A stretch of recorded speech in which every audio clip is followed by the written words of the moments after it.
টাকা জোগাড় হইছে? টাকা কি আসমান থেকে পড়ে? মাইনছে কি টাকা নিয়ে বই রয়েছে আমার লিগা? সংসার কেমনে চলে জানোস তুই?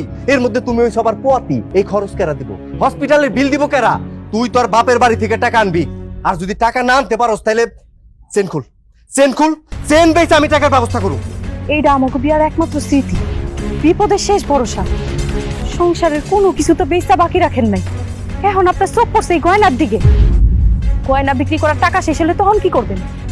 বউ বেটি বিক্রি করে তারপর সংসার চালাইবেন? আগের কথা শুনছো? ওই ওই তোরা না কইছি তুই আমার মুখে মুখে কথা কবি না? সাহস বাইরে গেছে তোমার না? সাহস বাড়ছে, এই তো সাহস বাড়ছে।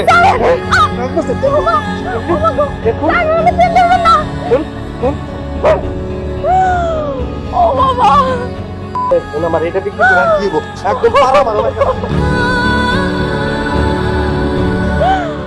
ও বাবা, সেন সেন বলে বিক্রি করবো না।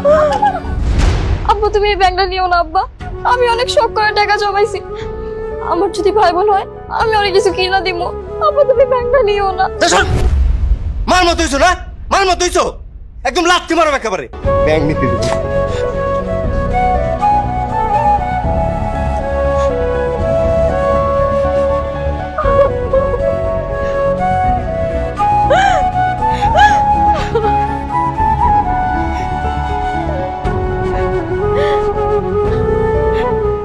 আম্মা তুমি কাঁদলে না আমার অনেক খারাপ লাগে।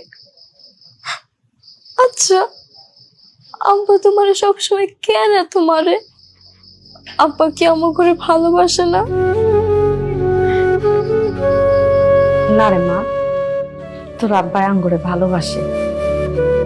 আসলে হয়েছে কি, ওই যে ঠিকঠাক মতো কাজ কাম পায় না, তো টাকা পয়সা হাতে নাই, যার কারণে মেজাজ খারাপ থাকে। এই জন্য আঙ্গুলকে খারাপ ব্যবহার করে। কিন্তু তোর আব্বা আঙ্গুরে অনেক ভালোবাসে। কান্দিস না মা। কি মা, আমার মনের মধ্যে মনে খুব সুখ লেগে গেছে। কাম কাজ বাদ দিয়ে বই রইছো কেন? টাকা কি করছেন? টাকা কি করছি মানে? টাকা কি করছি ওই কৈফিয়ত কি আমি তোরা দিব নাকি? আমার খিদা লাগছে, খাইতে দে। হাত মুখ ধুয়ে হেন দিতাছি। আর কইলেন না টাকা কি করছেন? আবার কয় টাকা কি করছেন? দেখ আমার মেজাজ খারাপ করবি না, কইছি খাইতে দিতে, খাইতে দে। খালি তো কোন খাইতে দে খাইতে দে। ঘরে কি রান্না করার মতো কিছু আছে? আপনি তো ঠিকঠাক মতো বাজার সদেও করেন না। একটা সংসারে কি লাগে না লাগে কখনো কি ভাবছেন? পোয়াতি হইলে মানুষ কত ভালো মন্দ খায়, আর আমার কপালে ঠিকঠাক মতো ভাতই জোটে না। কি কইলি তুই? তোর কপালে ভাত জুটে না? তার মানে কি কইতে চাস আমি তোরে খাইতে দিতে পারতেছি না? ওই ওই আমি বুঝলাম যে আমি তোরে ভালো মন্দ খাওয়াইতে পারতেছি না, কিন্তু আমি কিছু না কিছু তো খাওয়াইতেছি। চৈত্রি মাসে আমার এমনি কাম কাজ নাই, যা খাইতেছস এটাই খাবি, এটাই খাই শুকরিয়া কর। কাজ ঠিকই আছে, কোন যে আপনার কাজ করানোর মুরদ নাই। এই তোর না কিছু মুখে মুখে কথা কবি না, একবারে মাটির মধ্যে পুঁতে ফেলামো কিন্তু। খালি তো আছে তেষ্টাই। যারা বউকে গায়ে হাত তুলে তারা তো পুরুষ না, তারা হলো কাপুরুষ। কিছু হইলেই আপনি আমার গায়ে হাত তুলেন, আর এখন তো মাইয়াটার লোকেও খারাপ ব্যবহার করেন। আপনি তো বাপ নামের কলঙ্ক। দিন দিন সীমা ছাড়াই যাইতেছেন। সীমা আমি ছাড়াই যাইতেছি না, সীমাটারে আমি আমার নিজের মধ্যেই রাখছি। আমি যদি সীমা ছাড়াই যাইতাম রে, তাহলে মায়ের সামনে তুই আমার সামনে খাড়াইতে পারতি না। আমার আফসোস, আমার আফসোস, আমি তোর এত মারা মারলাম কিন্তু তোর শিক্ষা হইলো না।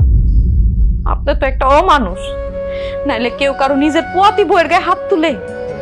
আপনার মায়ও তো আপনার 10 মাস 10 দিন গর্ভে ধারণ করে দুনিয়াতে আনছে। সেটা যদি বোঝার ক্ষমতা আপনার থাকতো, তাহলে কোনোদিনও আপনি আমার লগে এমন আচরণ করতেন না। আব্বা তুমি মারে আর এমনি করে মাইরো না। মা অনেক কষ্ট পায়, কান্নাকাটি করে। মা কষ্ট পেলে আমার অনেক খারাপ লাগে। মার জন্য দরদ উতলাই পড়তেছে না? হ্যাঁ, আর ওই মেয়ের কানের মধ্যে কি পড়া দিছস? শিখছিস তো খালি বেয়াদবি, আদব কায়দা তো কিছু শিখাস নাই।